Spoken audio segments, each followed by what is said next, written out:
And we're back and we're moving into our second segment for today. We're joined by representation of the Belize Agricultural Health Authority, also known as BAHA, to talk about two potential threats to the agricultural sector in Belize. We have Francisco Gutierrez, who's the Technical Director for Plant Health Services, and Dr. Miguel DePaz, who's the Technical Director for Animal Health Services.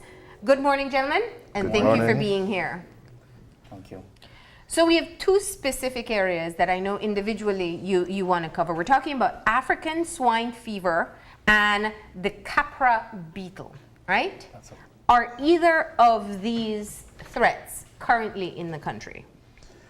Well, in the case of African Swine Fever, this is a disease that has been around for some time. When I say it has been around, I mean in the whole continent. It has been in Africa and Europe in the 1980s, 1990s.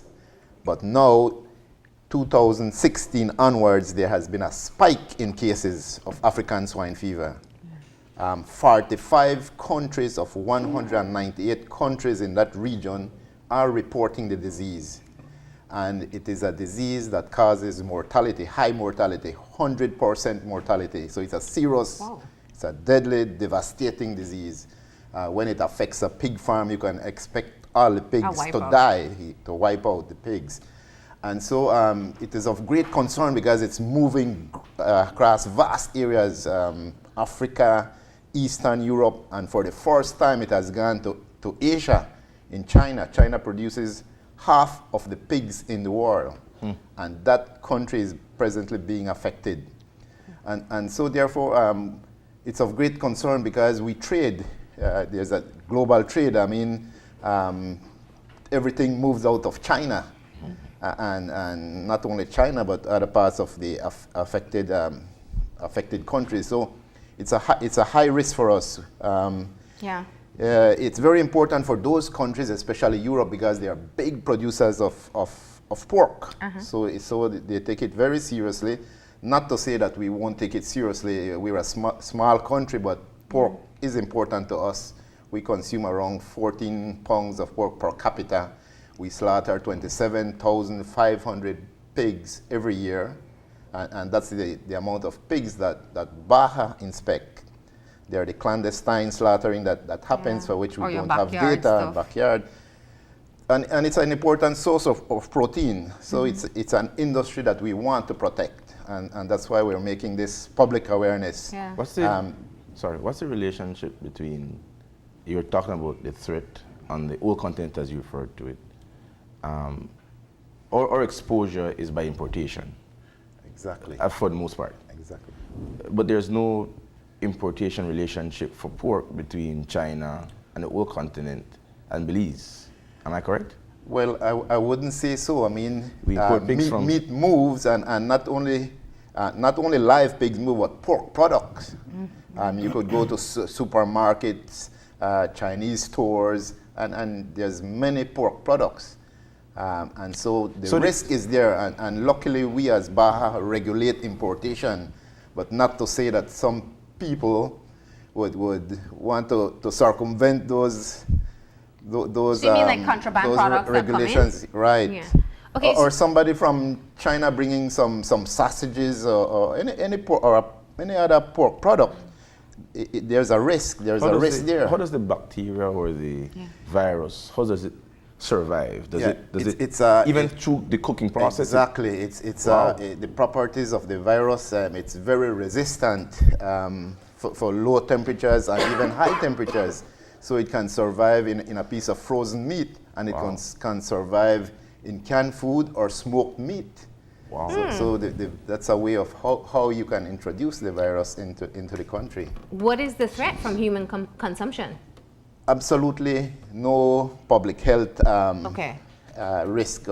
It doesn't affect humans. So if you doesn't affect any other species, but pigs. It only affects pigs. So the threat is not that we might eat it and get sick. The threat is that it spreads among the farms itself, and it wipes out the population that we use as our source of food. That's correct. Is there any, I'd imagine that there's steps that you take. If there is a contagious disease for humans, for example, you start to have monitoring and perhaps even bans put in place at entry points.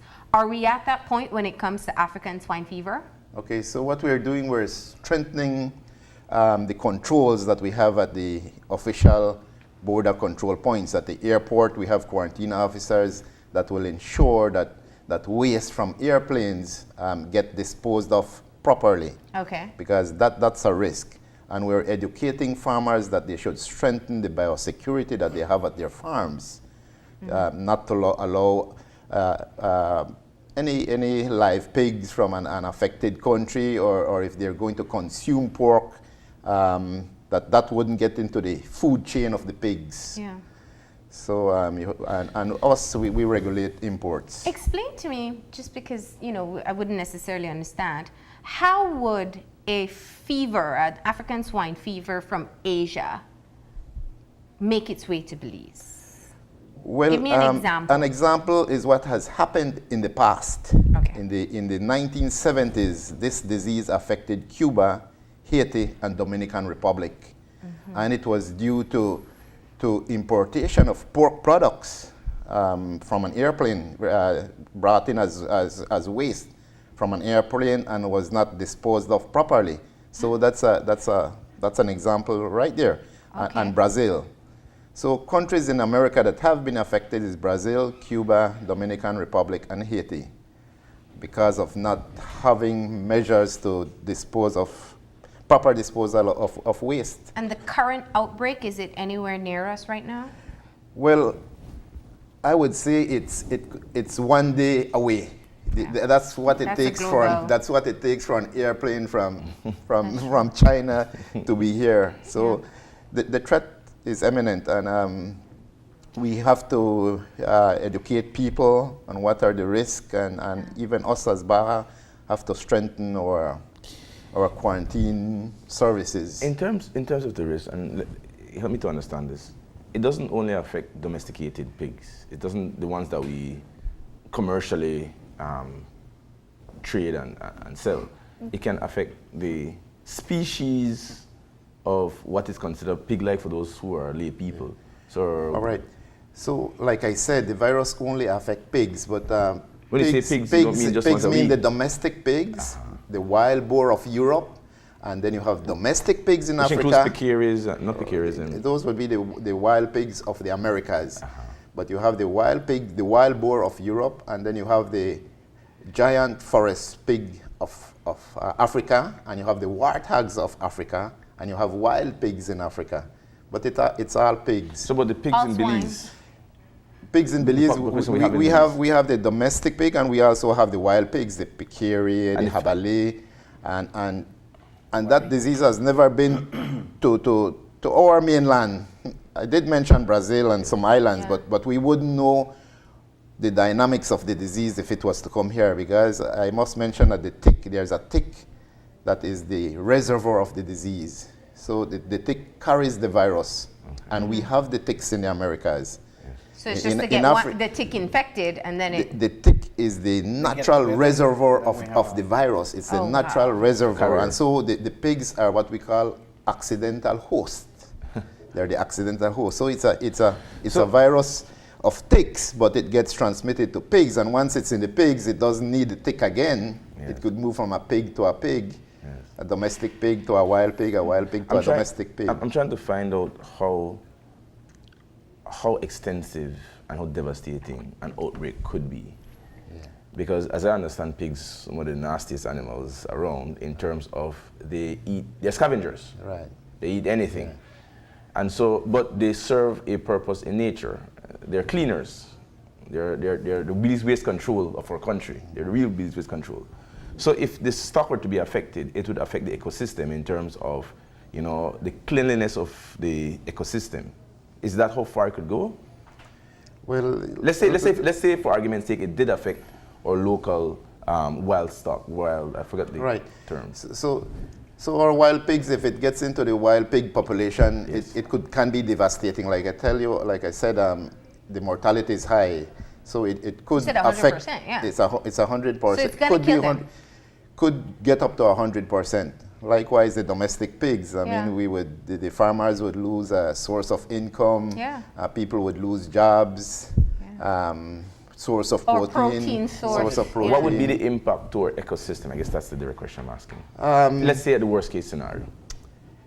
Yeah, we were not sure because it has never been here, but it could have Yeah. devastating impact. I mean, 100%. Yeah, it could have some negative impact. You know, when we see these, and we see it more and more, not just with agricultural diseases, but we see it also with public health issues, where there is a rapid spread of a contagious disease, and at some point in time, public health people will eventually say, you're kind of just waiting for case 1 to be detected. Is that where we are with this because of the spread that's taking place globally?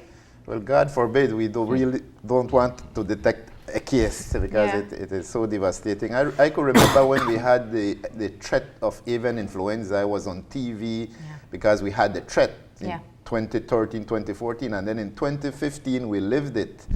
Luckily, we had a low pathogenic avian influenza. We were afraid of the H5N1 that was affecting Asia and the H1N1 that was affecting Mexico.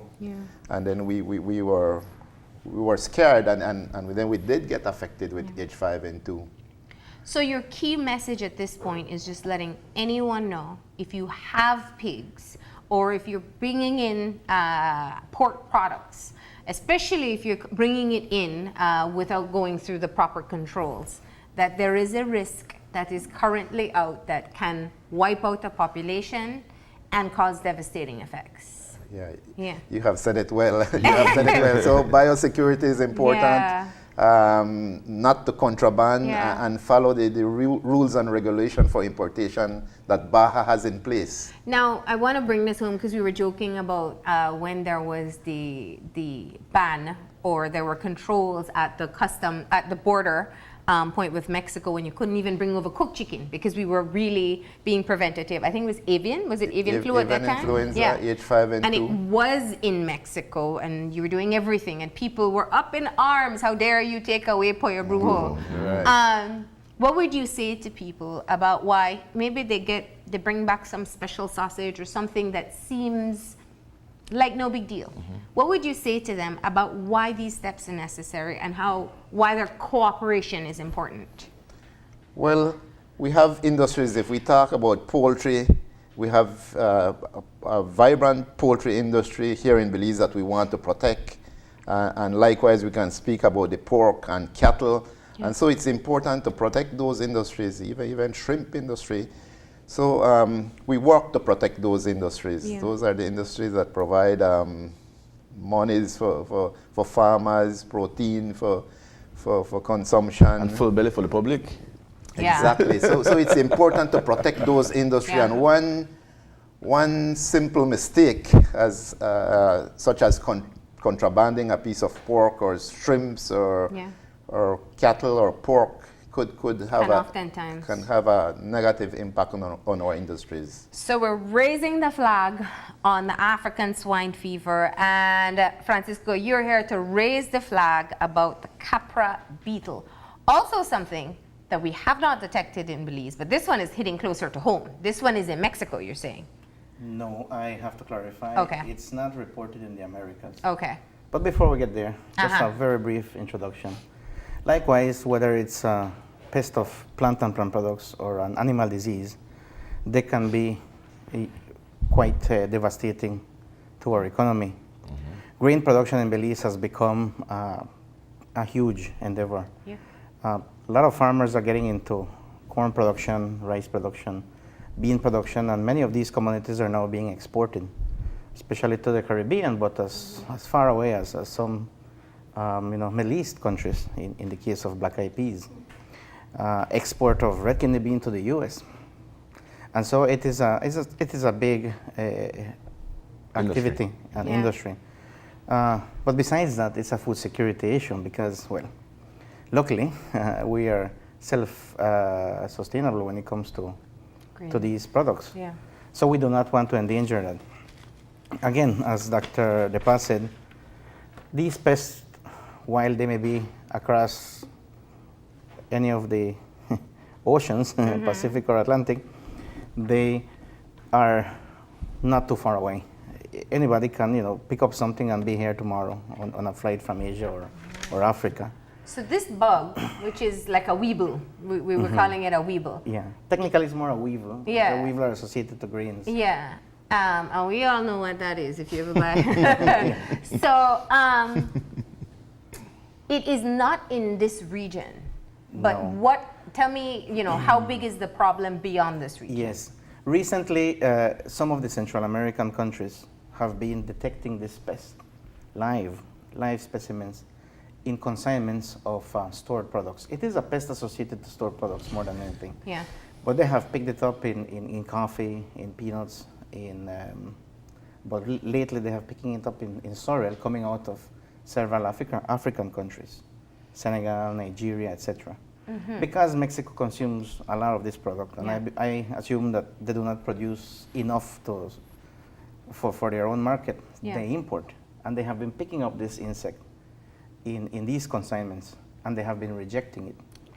Some of these. Oh, so what you're saying is it came to the shores of it was Mexico, Yes. but they detected They detect it them at the point of entry, and they return the containers. before it can even get into That's their right. stock of We grains. do believe that some of these They think. operators are trying to use all kind of tricks to get it into another Central American country. And they're also being picked up in these countries as possibly rejected containers. And so they use all kind of ruses to try to get it into some other countries because, well, they've already made the investment to bring it across. And that's why we are worried now, because the detections have been continuous. For the past 2 years, the detections have been, Mexico has perhaps, I believe, something like 30 consignments have been rejected. Guatemala, El Salvador, Honduras, etc. have also had the same issue. When you say consignments, you mean containers? A consignment could be up to 10 containers. Woo. The consignment is an amount of containers coming in. Wow. Because we do not import these commodities, we haven't picked it up. Yeah. We do not import grains. On the contrary, we export. So, Thank God. So does that mean we're safe? No, we're not. None at all. Because likewise, people can bring small amounts of stuff. The problem with this insect is it follows many pathways. By that I mean modes of transporting itself. So it will affect grains, oil seeds, but it will even affect stuff like pastas that are packaged. And we, more than one A of us lot of have people do probably grocery shopping picked up and there's something in yeah. there, but Dog food, I can. even my dog food, good etc. gosh. So To take it back there. the name Capra, Capra means brick in India, where the insect originated from, because it has that habit of hiding in nooks and crannies in the storage areas that are made out of bricks, and hence the name. Not so much because of the color, I assume, but it's because of its habit. And so, because it hides in these storage areas, it crawls into the commodities, and these commodities are mobilized to other countries or within a territory. Then they can crawl out and survive. But the worst thing is that, besides being considered the worst storage pest in the world, it is extremely resistant to fumigants. Wow. It has this tendency to go dormant, almost in a coma-like stance. Like hibernate. And so, yes, during long transportation. And so, because of that, the fumigants, which require the insect to open its pores, or so to speak, for the fumigant to kill them, they don't. They shut up, or shut down rather. And so the fumigants are not very effective. They have found live pests even after fumigation. Even when the country of export has done some level of fumigation, they still show up alive. Wow. So that's the biggest concern. So they're very resilient. Exactly. Now, what is the damage that they're causing? For example, if they get into a storage unit, they can infect up to 100% sometimes of damage of the commodity within a storage. I guess the reproductive process is prolific. I guess these yes, are it's breeders. very prolific. But of concern for us would be market loss.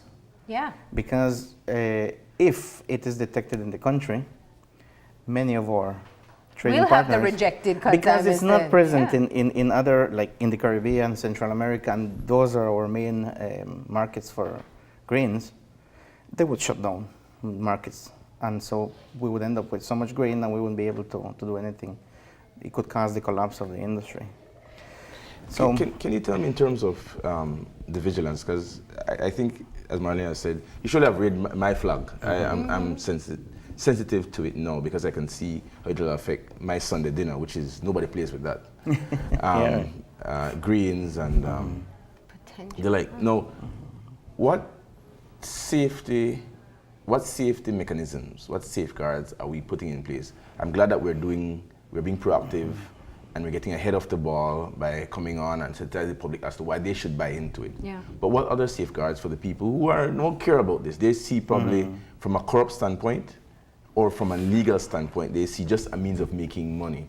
A container is rejected from Mexico and it's at a penny on the dollar. I could get that into Belize if I pay the right person in here. And I don't think that this could mash up an entire country's Sunday dinner. What safeguards do we have in place to make sure that we're able to track these other containers and to keep this pest out? yeah. Well, we have this multi-tiered approach to risk management. To begin with, we conduct an assessment that we call risk analysis or pest risk analysis. It is extremely similar to what animal health does. And so we determine whether a commodity can come into the country, whether if there is a risk, whether it's manageable, and if not, well, prevention. We do not allow certain commodities from certain countries. The next level of protection, the front line, is quarantine. They're the ones who have to inspect every commodity coming into the country.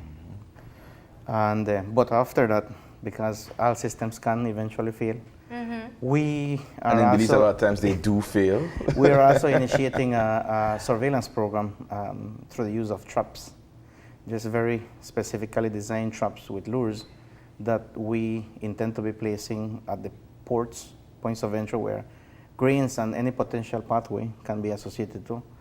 But we have been on a campaign with A producers. trap like a rat trap, like you're trying to see if anything will go to your... yes, Okay. it's a gadget, it's a conical plastic construction that contains a lure in there.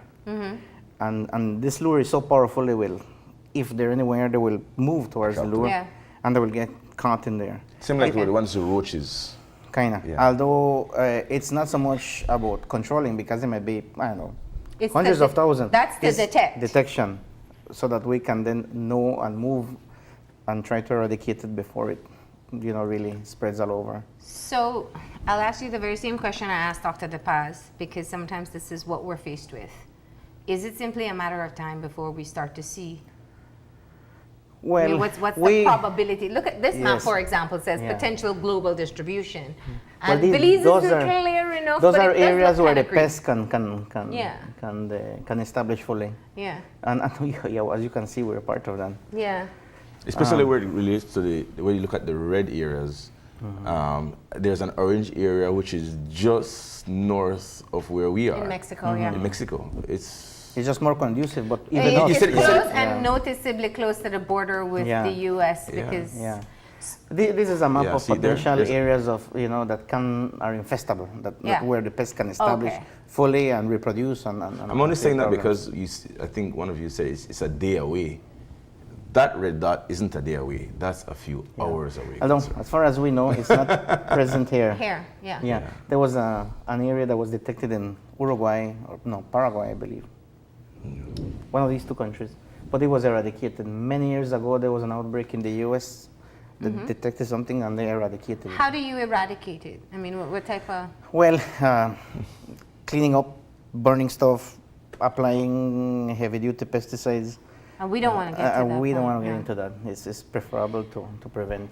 Now, Francisco, the issue with this weevil, or the Khapra beetle, if we want to be specific, is that while you can have controls at your regulated border points, it's the contraband that is always the Yes. weakness. Yeah. So if somebody brings in, I mean, it can be contraband into Mexico that makes its way into Belize as well, because we just don't know what could happen. What would you say to people? What should people really make an effort to not bring into this country? We ask the public to consult. Sometimes there are certain things that are not allowed to come in from certain sources, but can come from other sources. It's not so much the product that is the problem, it is the pest associated to certain commodities, or maybe an animal disease. If you want to bring sausages, you might be able to bring it from the US, for example, perhaps, but not from Asia. You want to bring certain plant products, you consult with us. We will guide you on whether, yes, you can proceed, or we need to do an assessment whether it can come in or not.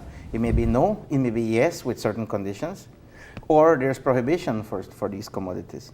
But you realize that the people that we're talking to, person getting into a door and going across the Botes, they're not going to come into BAHA and say, listen, I illegally brought in these things from Botes, along with some beer. Could you please tell me if these are allowed? I mean, just that would happen. These persons well, that's the are purpose, only, I think, for the show too. These people are only thinking, I got this thing for something that I can afford. You know, this is cheap sausage, cheap greens, and whatever is in it, man, I'm gonna cook that. By the time I put some coconut milk in that and stew that down, there will not be a problem with this. Can you talk to those people who won't come in and consult? Well, it's the perennial challenge that we have. It is difficult. Most people will maybe listening to this presentation, but will say, yeah, it's important, but a lot of time they will just go ahead around, you know, with their lives and try to get a better bang for their buck and try to smuggle things into the country. But for us, then it is the continuous challenge to continue But that's educating. why it's important for us to have an idea of what products would be at risk. Yes. So even for any person, maybe it tugs at their conscience, what you would definitely not recommend people move in or bring into the country. What is that? So you're talking grains, which means rice, oil seeds. What are oil seeds? Nuts? Oil seeds like beans or soybeans, for example, peanuts, etc., sesame, all of these things. Anything that is like a seed, the weaver will go for. Especially in these countries where it's prevalent, it's anything that can be stored, you know, like sorrel, for example, or even pastas, that type of stuff. Can we talk about penalties? Because for those people who are thinking my bottom line is money and hunger is more important than this little weevil, let's talk about penalties, because maybe that will deter a few people. What is the penalty for bringing in items which ought not to be brought in? For example, these grains through the border, and for example, pork products, not through an identified border crossing. Yes, the BAHA Act sets a maximum, you know, penalty, monetary penalty of up to 10,000 Belize dollars, plus or 6 months in prison. In jail. Yeah. We have in the past taken certain people to court, and but most of the time there's some kind of settlement outside of the court. But it is a continuous problem. You will notice that many of the products that are contrabanded into countries because we either have a low production of a certain commodity at the time, vegetables, for example, or simply because of price. It is cheaper over there. There is a big demand, so they will try to supply it. It's business people, so to speak. But yes, it's a continuous challenge. There is a penalty. Catching people is not always easy. So sometimes I guess the educational program is a better. Well, I can tell you this much. I feel a lot more educated about the fact that these threats exist, and I do want to say kudos to you for coming out to let us know, and that we can all be aware. It's about being able to recognize not just where one individual action can have much larger implications, and we hope that message has been delivered today. We really want to tell the public that these are not the only two issues. We know that. Hundreds of animal diseases and plant pests out there that are of major concern to us. And can I say thanks for the work that you guys are doing? And keeping the thank you country very safe. much. Yes. Please continue. Yes. Thank you very much. We're going to go ahead now and take a break, and when we come back, we'll be talking to 3 of 2019's outstanding women. Please stay tuned.